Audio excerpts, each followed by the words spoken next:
January 3rd, 1961. Emergency responders are dispatched to the SL-1 reactor after heat sensors triggered an alarm at 9:01 p.m. They already responded to 2 false alarms earlier that day, expecting this one to be the same. However, they have no idea that they are about to walk into the most gruesome nuclear accident in United States history. After the Christmas holidays, Army specialists Richard Leroy McKinley, John A. Burns, and Navy CB construction electrician Richard C. Legg began restarting the SL-1 nuclear reactor at the National Reactor Testing Station near Idaho Falls, which had been taken offline for the holidays. The most important part of this procedure required manually lifting the central control rod just 4 inches to reconnect it to its drive mechanism before SL-1 could start producing power again. As Burns reached down to lift the 84-pound rod with his bare hands, Legg, who was the shift supervisor, stood beside him on top of the 9-foot reactor, while trainee McKinley observed close by. However, the 3 young technicians had no idea a reactor designed to produce 3 megawatts of thermal power is about to surge to nearly 20 gigawatts in just 4 milliseconds, turning their simple task into something far more horrifying. A surge of almost 7,000 times the reactor's design power should have been impossible. But the stationary low-power reactor number 1, or SL-1, wasn't an ordinary reactor. It was an experimental military design developed on a crash timeline for remote Cold War radar stations across North America's most isolated regions as part of early warning systems against Soviet bombers. However, supplying these sites with power proved near impossible as they were cut off from power grids, isolated from transport links, and subject to extreme cold during winter. Rather than abandoning the program, the military contracted nuclear specialists at Argonne National Laboratory to design SL-1, an easy-to-transport, small-scale boiling water reactor, which allowed the stations to generate heat and electricity entirely on their own. But its practical design created deadly vulnerabilities. In order for the reactor to run for years without refueling, the engineers loaded SL-1 with 14 kilograms, about 30 pounds, of highly enriched 93% uranium-235 to keep the station operating for up to 3 years. This was a higher concentration of uranium than the contents of the Hiroshima bomb, making SL-1's core so sensitive that even small movements of its control rods caused sudden, dangerous spikes in power.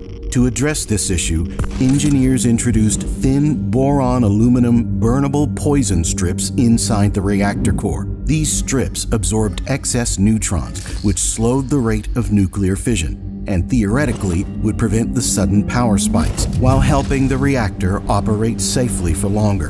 However, this was a new and untested idea, and over time, extreme heat and corrosion could cause pieces of the boron to break off and slip into the narrow gaps around the fuel, jamming the channels the control rods had to move through. And unfortunately for the 3 men, this is exactly what started to happen. Between February 1959 and December 1960, SL-1's control rods jammed over 80 times.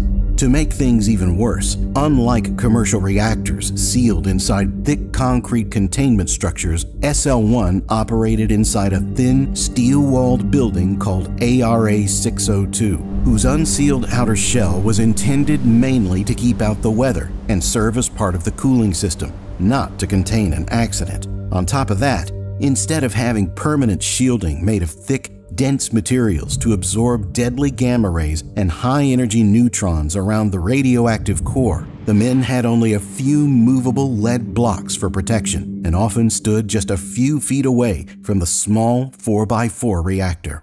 With so little shielding, their radiation exposure near the vessel exceeded a modern worker's entire annual safety limit in just minutes. Despite building a facility that pushed the limits of safety, officials went ahead with their plan to use ordinary recruits to operate SL-1. So Argonne incorporated a simplified control system that could be taught on an intensive 9-month Army qualification program. As a result, SL-1 relied on just 5 cruciform control rods to manage its power output. This was highly unusual. For comparison, Chernobyl reactor number 4 used 211, and the arrangement of the limited number of control rods meant that the central rod was extremely powerful. It was positioned directly above the core's highest concentration of neutrons, and if it were withdrawn just a few inches too far, it could drive the reactor into a prompt critical state with deadly consequences. No single control rod should be powerful enough to shut a reactor down or start it up all by itself. But at SL-1, everything that followed came down to that central control rod. You see, in order to generate electricity, nuclear reactors use fuel rods, or in SL-1's case, fuel plates that contain nuclear material. These materials naturally emit particles as they decay, producing a tiny amount of heat. But when these fuel plates are brought close together, like in a nuclear reactor, the released particles react with the other nearby fuel, setting off a chain reaction called nuclear fission that generates massive amounts of heat. To control this reaction, control rods are used to absorb those particles. By moving these rods up or down inside the reactor, the rate of the chain reaction, and therefore the amount of heat produced, can be precisely controlled. Reactors then use this heat to turn water into steam, and steam into electricity. Operators at SL-1 were aware of how this worked, but it's uncertain if they were aware of just how sensitive that central rod was, since they were just ordinary technicians. And this is when things became extremely dangerous. Before the holidays, SL-1 was made subcritical by fully inserting its control rods into the core. While it was technically offline, this didn't stop nuclear reactions entirely. A low level of fission still took place inside the reactor, meaning it was as vulnerable to control rod movement as it was during normal operation. As Burns began restarting the reactor, he tried to lift the central control rod number 9 from SL-1's core. But instead of the intended 4 inches, he, for whatever reason, yanked it 20 inches. Within 4 milliseconds, SL-1 went prompt critical. With nothing keeping fission in check, the raised control rod triggered an unstoppable chain reaction, devastating the lightweight reactor. Neutrons multiplied like wildfire as SL-1's power output surged past 20,000 megawatts. The massive burst of energy flash-boiled coolant water around the core's fuel, transforming it into superheated radioactive steam. Pressure inside the vessel instantly spiked from 20.4 atmospheres to over 650 atmospheres, and as the steam expanded, a violent explosion slammed the remaining water into the top of the reactor with so much force that the 26,000-pound vessel jumped 9 feet into the air. Burns, who was right next to the reactor, was slammed against a concrete wall as SL-1 ripped apart, while metal shards catapulted in all directions, severely injuring McKinley. But the chaos wasn't over yet.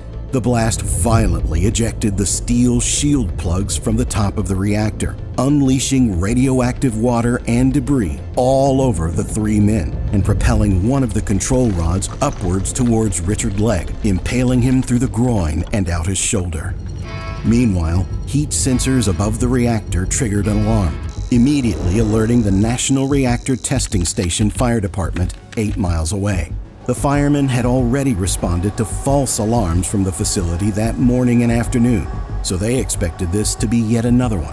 However, at 9:17 p.m., when a health physicist and the assistant fire chief entered the adjacent building wearing air tanks and masks and approached the reactor building stairs, their radiation detectors jumped to 25 Roentgens per hour. Unable to believe the radiation levels could be that high, and suspecting their detectors were faulty, they were forced to retreat. After grabbing a higher range detector, they returned and carefully ascended the stairs. But this time, the meter maxed out at 500 Roentgens per hour. They managed a quick look into the reactor room and saw scattered debris, but no sign of the missing operators. With radiation levels reaching dangerous doses within minutes, they retreated once again. It took the emergency responders over an hour to plan and attempt a full entry into the reactor room. By 10:30 p.m., the lead health physicist and operations supervisor arrived on site. But halfway up the stairs, they heard faint moaning. Quickly making their way into the reactor room, they found McKinley barely alive, and a second operator, Burns, with no detectable pulse. Joined by 3 more health physicists, the team returned with a stretcher and successfully evacuated McKinley. He was loaded into a panel truck, then rushed into an ambulance. But before the ambulance reached the nearby Highway 20, McKinley was pronounced dead. The contaminated ambulance, still carrying his body, was driven into the desert and abandoned for several hours. In the meantime, the third operator was still missing, but recovering him would be anything but simple. After evacuating McKinley, 4 firemen entered the building at 10:38 p.m. and made their way into the reactor room, but found no sign of Legg among the destruction. It was only when one of them scanned the ceiling with a flashlight that responders realized what they thought was debris was actually Legg, impaled and pinned to the ceiling above the reactor by the number 7 shield plug. However, his radioactive body couldn't simply be pulled down. Doing so risked the shield plug that pinned him falling back into the open reactor core, dislodging fuel elements and triggering a second criticality event. To make it even worse, Legg was positioned in the most radioactive part of the room, with meter readings capping at 1,000 roentgens per hour.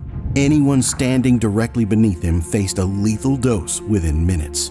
With no safe course of action, a team of specialists began designing the equipment needed to reach Legg and Burns without endangering rescuers. Burns' body could be removed by the next day on January 4th. And be taken to the same facility as McKinley for decontamination, leaving the most dangerous recovery yet.